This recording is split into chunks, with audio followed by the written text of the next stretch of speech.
Hey, you guys, welcome back to another episode of the Star Room podcast. It's your boy Axel. And I'm Robin. And yeah, we just want to kick it off with a regular degular Arnold question. All right. Let's see what we got. Let's see what Arnold got for us. So this question was, he has something else, but I modified it a little bit to fit us a little more because we were actually talking about this earlier. His question was your favorite like CD that you owned growing up? But I'm going to switch that. Sorry, Arnold. Poor Arnold. What was your favorite DVD growing up that you own? Because we were talking about this earlier. DVD in general? Yeah. A little movie that you owned, whatever. That's actually pretty easy because think about what we own compared to just DVD in general. Mm-hmm. I can't remember a lot of them. But one that I can vividly remember is the SpongeBob Halloween Special DVD. Oh, snap. It had like 4 episodes on it or something like that? I think it was just 2. No, it had more. You think so? There was more. Because I can only think of And it was in an orange case, right? Yeah, the DVD was orange. It's because we would only watch 2 of the episodes. Oh, snap. Because the other ones were like regular episodes. But the one episode that was on it for sure was obviously the Halloween one where he's a ghost and he's got the weird loafers. Patrick shaved his head down to the brain, and that's why he was all round. Right. But there wasn't another one? Another Halloween specific? I don't remember another specific. Yeah, I can't remember either. I just remembered that one. And then, because Mr. Krabs was like, we'll steal your soul, and they're just pickles. Right. He's going to steal my pickles. Something like that. Something like that. Damn, I totally forgot about that one growing up. That's one of the only ones that I remember us having. Dude. And just loving SpongeBob, that has to be it. I've remembered so many. I was like writing them all down, like trying to see what I liked. Because I wrote a couple down just so I can say like my favorites and stuff. Well, let's see what you got for us. So, first one I wrote down was Star Wars, from the original trilogy. Not the original trilogy, the prequel trilogy. It was Revenge of the Sith. Episode 3. I think any Star Wars movie would be a good pick. I know, that's my favorite Star Wars movie though. As a kid, I think we only owned Attack of the Clones and Revenge of the Sith. We didn't have the Phantom Menace. Are you sure? Yeah, I'm almost 100% positive. I could have sworn we had like the first 4. Well, 4 and the I'm pretty prequels. sure we only had those 2. What? Yeah, I'm almost 100%. Because it was Dad buying the movies. He didn't know nothing. He just bought them. He just bought them because they look cool. But that's the ones we would watch. Another one was, I remember, these are ones that I remember him having on DVD, but I don't remember watching them on DVD. Like, I don't remember watching them, but I remember having them. One of the Kill Bills, I don't know which part, but it was one of the Kill Bills. Because I remember just the cover, like Uma Thurman in the yellow and black Kill Bill outfit, and one of the Matrix movies. Yeah, I remember he loved the Matrix. Yeah, I forget which, because it wasn't the first one that he had on DVD. It was another one. One that I do remember watching, Hellboy. That was a good one. Hellboy was sick. Ghost Rider. Ghost Rider was also a banger. Can't go wrong with that one. One of my low-key, I put this down on my list of comfort movies because I totally forgot about it. And then whenever I remembered it, I was like, I need to watch this movie again. It's probably such a bad movie, but I remember liking it so much as a kid. Van Helsing. The vampires? Yeah, the one with the 3 girl vampires, Dracula, werewolf. Right. He was like a vampire hunter. Yeah, the effects in that movie were probably pretty bad if we look back at them like now. Because it was like, I think it was like from 2004 or something. Like, it was a long time ago. Like, how would it hold up today? Yeah, probably bad. But back then, that was such a badass. And it was so sick seeing like the werewolves and stuff in that movie. Because then a couple years later, Twilight came out and the werewolves were just big wolves. Right. But the ones in Van Helsing looked like they could fuck you up, dude. They look like the Hulk with like hair. The Hulk with hair, yeah. It's crazy. They were like humanoid. Huge. Yeah, dude. They looked sick. And then the vampires looked crazy too. And then Godzilla from the 2000 movie from 2000, Godzilla 2000. That movie. Godzilla was, I think, Classic, bro. I think everybody loves Godzilla. The cover with just the eye on there, sick. So those are some of the movies I remember watching. See, I wish we had the older Godzillas, you know, like where he's sliding on his tail and stuff. Yeah. The goofy ones, the really shitty ones. Because I think those would have been a fun experience to have growing up. As a kid, I remember playing the games and stuff. But speaking of Godzilla, though, this leads me right into my next topic. That's crazy. Okay. Because you mentioned the old movies. Have you heard of the Godzilla suit incident? The Godzilla suit incident? Mm-hmm. Maybe, but it depends. If it's like a ARG, then yes. But if it's a real thing that happened, then no. It's like a creepypasta. Then I might have. It's a right now it's on YouTube. I'm gonna figure out the name later. I forgot the name of the guy that makes these videos, but I'll put up his YouTube channel right here. And I've seen it on TikTok going crazy because you know I'm on like conspiracy theory TikTok and like horror TikTok. Right. So basically, I'm gonna open up my little notes here. So I'm gonna get all this high quality facts and details in here. Yeah, someone who loves ARG, there's a good chance I've heard of it. I want to say it's only like a few months old. Like it's recent. It's like a brand new like. It's a analog horror. Okay, so yeah. So this supposedly goes. This happened in 1954. The person who was in the Godzilla suit, like the actor, was unknown at the time. But he has like a very odd story with the suit, okay? So I'm gonna put some pictures of the old Godzilla movies so y'all can see it. Basically the actor fell in love with being in the suit. Okay. Okay. One of the producers was quoted as saying he would wear the suit most of the time to the point that you never really saw his actual face. Another producer said it was like he was addicted to the suit, like if it was calling his name. And then one of the actors on set said even when we take breaks, he would just wear the suit. It would even heat up sometimes, but he didn't care. Basically, this dude was just addicted to being in the. He just wore the suit in the at all Godzilla times? suit. Yeah, in the Godzilla suit. He would take the suit home, even if he wasn't allowed to. He gave it a nickname, Goji, because nobody knew his name. Like they only knew him by the suit, so they just called him the nickname for the suit, which was Goji. Which was Goji. And you know, this went on throughout production. He just always wore the suit. And then the last time he was seen on set, he was acting in the suit, you know, filming the scene until he just abruptly stopped. Right? Okay. Put a picture up of that happening right here. Several minutes later, he would start walking again and then would stop again. His breathing was very muffled in the suit, but the people around could tell that he was like having difficulty breathing.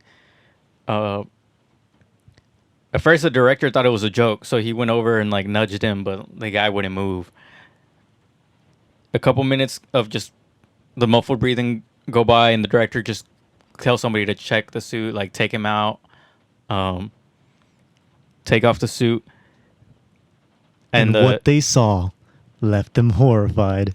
Exactly, dude.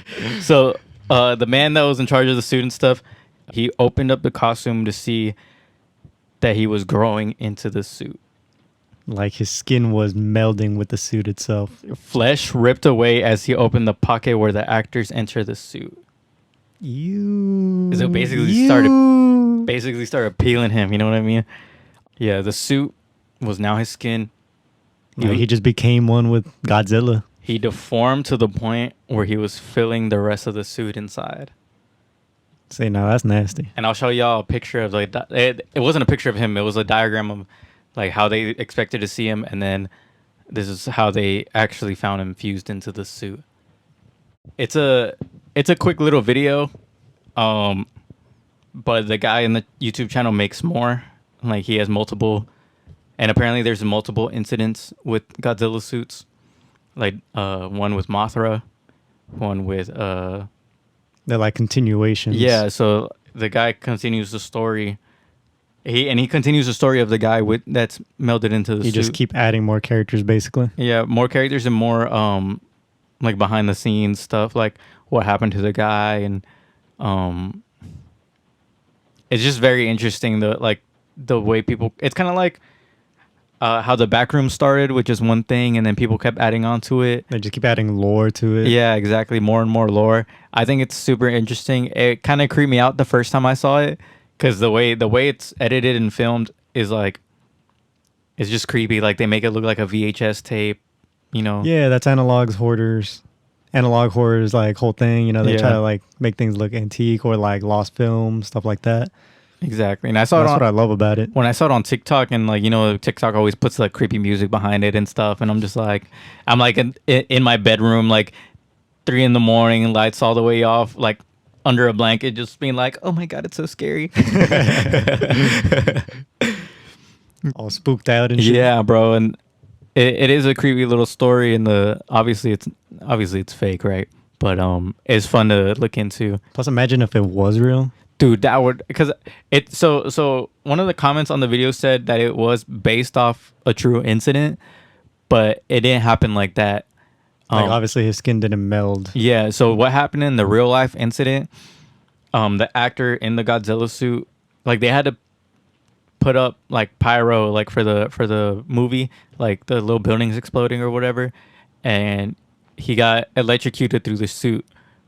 Oh, snap. Yeah. So like it was like a minor injury. It wasn't like. No, it wasn't like he died. Yeah. No. He just got a little zap. Little zap. Just a little. Yeah. So through the suit, and but that's like the whole real life incident. But I think this one's a lot better. This one's a lot creepier. It's a lot creepier and a lot what's the word? For the fans. Exactly, For dude. the horror fans. For the horror fans. All right. So, you know, like back in 2012-ish, if you were still into the horror genre, Like then that's like the peak of YouTube horror. they would have like all these obscure weird. They were more weird than they were scary. Mm-hmm. But there's a pretty popular one that would appear on like a lot of those lists back then. And it's about this artist. His name's like Oliver de something. I think Salazar's. I think I know this guy. See, I think I don't think I follow him anymore actually, but I think at one point you I followed used to him? follow him on Instagram. See, that's kind of weird considering what he does. See, like I think I'm thinking of the right guy. he his most popular video, if you go to his channel, it would be called Transfiguration. But basically, he puts like clay onto his face. Yeah, it is this guy. I know this guy. And he just like he keeps adding clay and more clay, and he starts painting on it. And at some point in the video, he just like slashes his mouth open, and you just think, "Oh, well, what the fuck?" You know, he just slashed his mouth open, but he's just slashing through the clay with red paint. Yeah. But when you're watching the video, you're just sitting there like, Oh shit! Like what's going on? yeah. I did used to follow this guy on Instagram. I'll put that video that you're talking about up right here. Like just a picture or something. I'll probably put the whole video. I guess his whole thing is putting clay on his face. I don't know if it's the same video, but it's definitely either further into the video or it's just a completely different one. But he would put like sparklers or like explosives into it, and they would just Go off. Go Yeah, off. yeah. Dude. Yeah, I remember this guy so vividly. I remember when I first saw the first video you're talking about, dude, that shit scared the fuck out of me. it's just so like unnerving. Because I think I was like 14, 15 at the time when I saw it. And I was even younger. Oh, you were like 12. Because I think, you said 2012 earlier, but I think it actually blew up like 2015, 2016-ish. I feel like I was in high school already when this started going around. I don't know. I feel like it happened like 15 years ago, but obviously I don't. Time is such not a real thing, dude. Time isn't real. But apparently he was a biologist before doing art, and the whole reason for him doing art is he just wanted to push what humanity saw as normal. Yeah, exactly. Dude. I think that's such a crazy way of getting into art. And two, it's just the way he does it is so crazy. You just unlocked a whole bunch of memories out of my brain, dude. That was fucking crazy. This whole video is nostalgia, dude. The nostalgia episode. Yeah, dude, that's fucking insane. On the StarRoom podcast, we do talk about a lot of SpongeBob stuff. Like we were talking about SpongeBob earlier in this episode about like our favorite DVDs and stuff. And just last episode, you were talking about it. Theories. We covered the Mrs. Puff theory. We covered I don't even remember what other theory, but this theory, or the video I saw it from. Shout out to Alex Bell. He does a lot of SpongeBob theories. Y'all make sure to check his channel out if y'all like like all of his videos are like SpongeBob theories. This is called the television theory. The television theory? Yeah. So basically, this theory goes: SpongeBob SquarePants is actually a nature documentary. What? Yeah.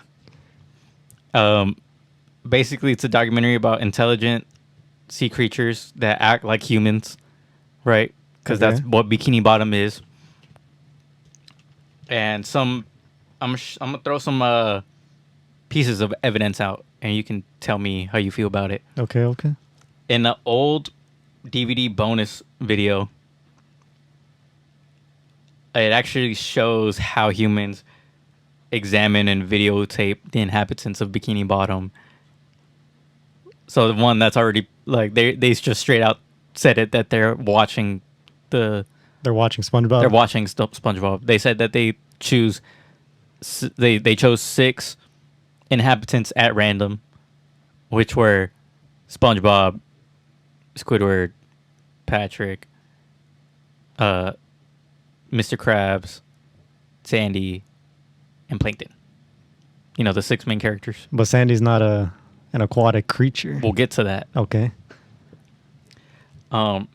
And yeah, the actual documentary, the actual name for SpongeBob SquarePants is Life Lessons from Bikini Bottom.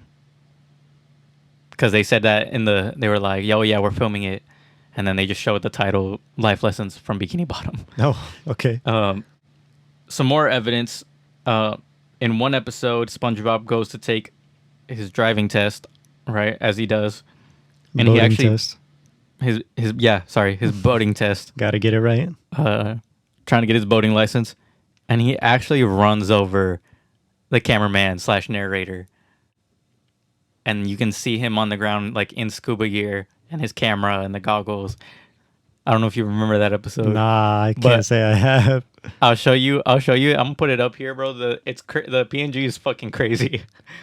There's no way this is a real thing. Yeah. So he's a scuba diver. Obviously human. Another piece of evidence: the human hand that comes and helps SpongeBob whenever he needs it. So SpongeBob is the main character of the documentary, and the hand is there to assist him to make sure, like, you can't get rid of your main character, right? So, like, how certain documentaries, they'll follow like one certain animal in like a tribe or whatever, like, or in a herd, like they'll follow the one animal. It's like that. But they let that one die. In most cases, they'll like just let it die. But if it's like surviving, you know what I mean? Like, it's there to defend SpongeBob. Because it's a nature documentary, but it's like a TV show. Oh, okay. In the episode where at the end it's Patrick, but it's a gorilla in the Patrick suit, and then there's a horse suit riding it. Oh man, that episode always creeped me out for some reason. But what happens at the end of the episode? He rides off into the sunset, right? Uh-huh. And then it zooms out to a family watching the TV, and the parents are like, "What is this?" And they just like, "What the fuck?" And they turn it off. You're right. Okay. Another one is obvious product placements. There's one episode that had Mermaid Man and Barnacle Boy. They were like, here's the narrator. Another piece of evidence. Why is there a narrator? And the way he talks is like, Goo Lagoon, a place where fish swim. Okay, like, you know what I mean? I had to think about it like narrator. The narrator. But yeah. In this episode, he was like, here's SpongeBob SquarePants watching the Mermaid Man and Barnacle Boy TV show while eating from a Mermaid Man and Barnacle Boy bowl with Mermaid Man and Barnacle Boy dentures. Like, you know what I mean? Like, It's very product placement. And then there's even a whole episode where SpongeBob films a commercial to be a sponge. So it's very human based. Exactly. Very modern day. And then in a commercial for the SpongeBob SquarePants movie, the first one, a guy in a submarine goes down and starts asking SpongeBob and Patrick questions. And he's like, "All right, you guys, see you in the movie." And he leaves, right? And SpongeBob's like, "What movie?" He don't know. He don't know that he's don't know. He doesn't know he's being filmed. And here's the crazy part: how do they film everything, dude? Like, there's got to be somebody there to be making sure everything's going right, correct? Right.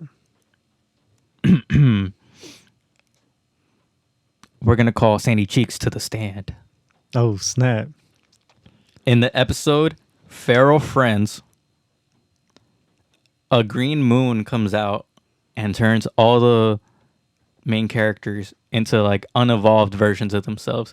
So Patrick turns into a little starfish. Pearl turns into a whale, a real real well. real whale. Mr. Krabs is a little crab. Like they're still animated, but they're drawn into like realistic versions of themselves, right? Sandy calls somebody for help, and that somebody is the narrator in a submarine watching everything go down. Nah, I don't remember that at all. And he's in like a full human scuba gear, like you know in the movie where the big boot crushes Dennis. Oh yeah. And it's like a scuba guy. Like the old scuba suits. Yeah, that's what he's wearing in the submarine. What? And in the episode Truth or Square, they go through the air ducts, like the vents and stuff, and find surveillance cameras in every single one of their houses. Why are they in their house? Like, why are they in their house? Like, who put them there? Because everybody was like, "Oh yeah, this is a cool theory," but how do they film inside? They have surveillance cameras in the houses, And they know about it. And Mr. Krabs is the one that sold them out for money. And then in the episode, they turn around, and there's fish in there with like there's a camera guy fish and a audio guy fish. They don't even try to hide it, dude. They're just there. Case closed. It is a nature documentary. I guess to add on to it, what's that? There's an episode. Obviously, I don't know name or anything because I'm just randomly bringing it up. But they do something similar where they show them in like realistic situations where they go on like an island because this is when Sandy's like, you guys can't live underwater for more than 3 minutes. Live in the air, right? And, live in the air. They all go up on the island. And there's like a really shitty Squidward. Yeah, it's like SpongeBob is just a sponge. Patrick's just a starfish.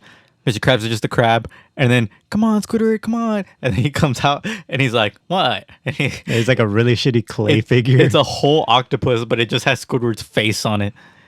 It looks goofy as hell. That was one of my favorite episodes too. I don't know how people come up with these conspiracy theories, bro. They're all so creative, but they all have so much proof. Like, how much time on your hands do you have to go and watch SpongeBob and think, oh, you know what? Connect this episode to this episode. Connect that to that. Yeah, they have like a whole cork board and they just start drawing lines. Because there was more details, but I didn't want to write all that down. I didn't want to get all the way into it. Like one of the details was there are other spies, not just Sandy. Another spy is the doctor fish, the purple doctor fish. The one that looks like it gave up on life? Yeah. Where he's just like... Exactly. Because in the episode where SpongeBob has the suds, he's the one that calls out the hand to get him clean. He knows. He knows what's going on. Bro, the connections are crazy. I want to know, though, where Patchy the Pirate fits into that. There has to be some correlation. Yeah, he's the SpongeBob SquarePants fan club president. That's like his whole thing. See, that makes sense. So, and he's always, because remember the one episode where he was trying to get to SpongeBob. Remember he's like we're gonna find this lost episode of SpongeBob SquarePants. Like, Yeah, you're right. I didn't think about that. that one's a little That was a little easy. bit obvious. I just kind of. It's crazy that I he was wasn't- thinking like he wasn't- would have a bigger part. It wasn't crazy. It was crazy that he wasn't part of the. The theory. Yeah. I guess it's because the guy thought the same thing. You know, he's just a fan. He's just a fan of the documentary. I asked Carlos this question last week. So I'm gonna ask you this week to end off the show. Tomorrow, or by the time that they're seeing this, tomorrow is the Royal Rumble. Okay. So I just want to know your Royal Rumble winner prediction. I don't even know who's gonna all be in it. Because we had a few guesses, but I think we settled on one guy. Me and Carlos said Gunther. We thought Gunther would be a good option. I also said maybe Cody back-to-back Royal Rumble wins. The last person to do that was Stone Cold. It's a long time ago. The ago. last time Stone Cold won a back-to-back, I think it was like in 2001 or something like that. Or no, he won it before. Stone Cold's the only person to win it 3 times, and the last time he won it was 2001. back to back. No, he didn't win them 3 times back to back. He won it twice back to back, and then he won a separate one. Oh, okay. So we say Gunther, Cody Rhodes, and then the big one, CM Punk coming back. You know, I think those are the big 3 that we chose on. We said some other ones that would be like cool winners, but I think those were the big 3 that we said. See, I would just have to say Cody. You know, he's been like the top rising star, and He won last year though. isn't he like the cover for the new game? Oh yeah, congratulations to Cody, Rhea, and Bianca Belair. They're the 3 cover stars for the 2K. So I feel like it just makes sense that they're pushing him like this. So I feel like it would make sense But for him to win, he's been pushed for the last 2 years. You know what I mean? Like, and it's still gonna keep going. In my mind, I'm thinking, yeah, it's gonna be Cody. back to back Royal Rumble wins. First person to do it You never know. in 20 years. That could be like a whole part of their ploy.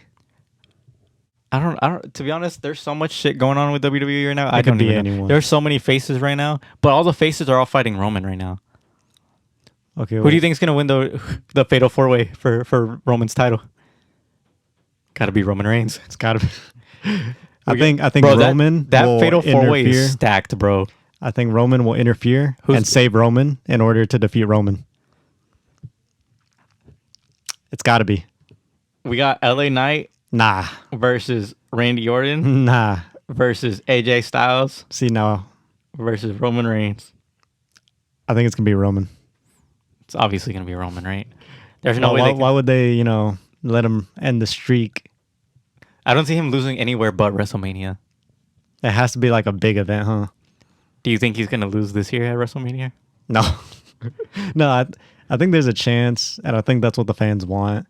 Especially Bro, because this year we haven't seen, well, not this year, but last year we didn't see too much of him. Bro, I think 2023 he only had 11 matches total. Right, so That's not even a match per month. unless they start like booking him shows like hella, then he's probably gonna lose. Give someone else some fame. With that being said, we're going to end off the episode here. Thank you guys so much for listening to this episode of the Star Room podcast. It's been your boy Axel. And Robin, And make sure to check us out on TikTok, Spotify, Instagram. Share it with your friends. Like, comment, subscribe. And yeah, that's going to be it for this week. Peace. alrighty.